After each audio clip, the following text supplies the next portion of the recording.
नमस्कार, मैं दीपक दादीज स्वागत करता हूं आपका एक बार फिर से।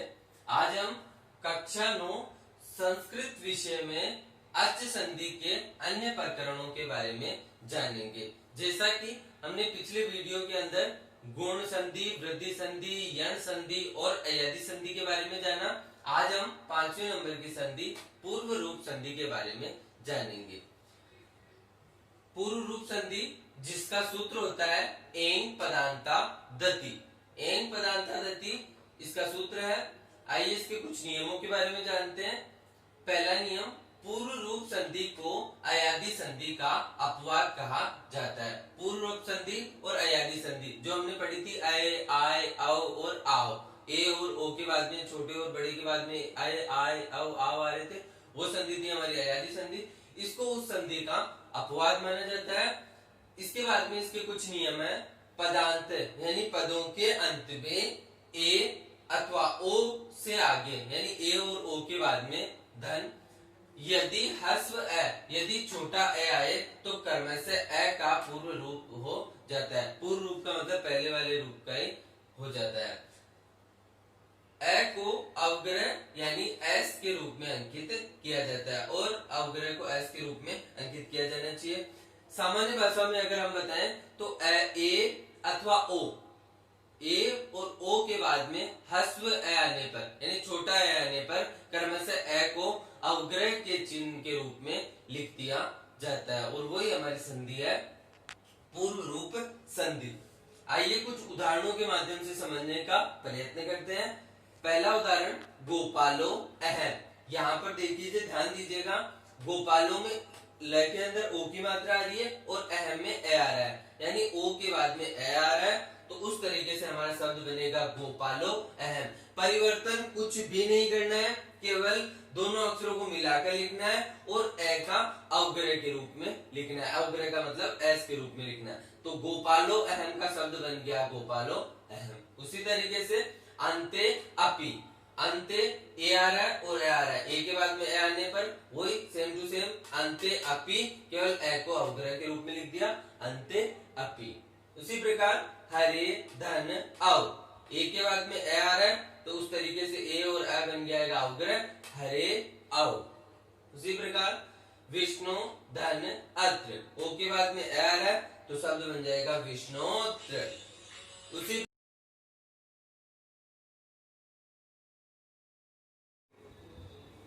विष्णु धन अत्र, ओ के बाद में ह्रस्व आ रहा है तो हमारा शब्द बनेगा विष्णु अत्र। उसी प्रकार को धन अपि, ओ के बाद में आ रहा है तो हमारा शब्द बन जाएगा को अपि। इस प्रकार ये संधि है। उम्मीद करता हूं आप सभी लोगों को पूर्व रूप संधि आराम से समझ में आ गई होगी। अब हम हमारे छठे नंबर की संधि सवर्ण दीर्घ संधि के बारे में पढ़ेंगे। इसे दीर्घ संधि भी कहा जाता है, जिसका सूत्र होता है अंक सवर्णे दीर्घ। वापिस बोलेंगे एक बार फिर से, अंक सवर्णे दीर्घ। परिभाषा, जब ह्रस्व या दीर्घ, ह्रस्व दीर्घ मतलब सभी जानते हैं छोटा या बड़ा, ह्रस्व या दीर्घ अ, ई, उ और ऋषि, ह्रस्व या दीर्घ अ, ई, उ, ऋषि स्वरों के पश्चात ह्रस्व या दीर्घ अ, ई, उ और ऋषि आए तो क्रमशः दोनों को मिला करके बड़ा आ, बड़ा ई, बड़ा उ और बड़ा ऋषि हो जाता है। यानी अंक सवर्ण अक यानी समान, सवर्ण यानी दीर्घ, अक सवर्ण यानी समान वर्णों के आने पर दीर्घ, दीर्घ यानी बड़ा आदेश हो जाता है या फिर हो जाता है। वापिस देखेंगे एक बार फिर से, अ अथवा आ के बाद में आ आने पर कर्म से बड़ा आ हो जाता है, उ या फिर बड़ा उ, दोनों में से किसी भी प्रकार के उ आने पर बड़ा उ आदेश हो जाता है। ई के बाद में ई आने पर चाहे छोटा हो चाहे बड़ा, बड़ा ही हो जाता है। और ऋषि चाहे छोटे बड़े कैसे भी आओ, दो ऋषि आपस में मिलकर के बड़े ऋषि हो जाते हैं। यानी समान वर्ण अगर आपस में मिलेंगे तो वो हमेशा बड़े हो जाएंगे।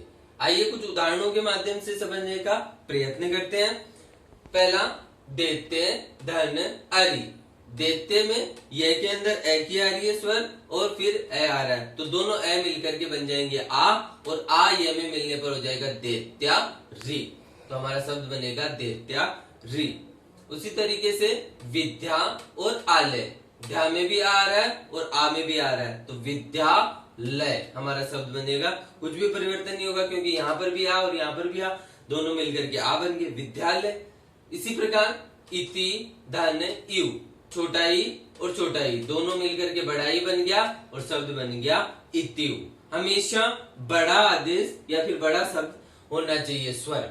उसी प्रकार परी, छोटा ई और इच्छा, बड़ा ई, छोटा ई बड़ा ई मिलकर के और गया बड़ा ई और हमारा शब्द बन गया परीक्षा।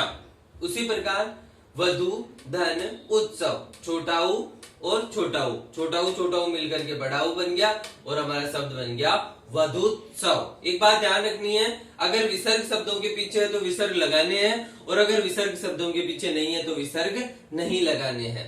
इसी प्रकार आगे चलते हैं छठे नंबर पर, भानु, धन, उदय, छोटा ऊ बड़ा छोटा ऊ, दोनों छोटा ऊ मिलकर के बन गया बड़ा ऊ और हमारा शब्द बन गया भानुदय।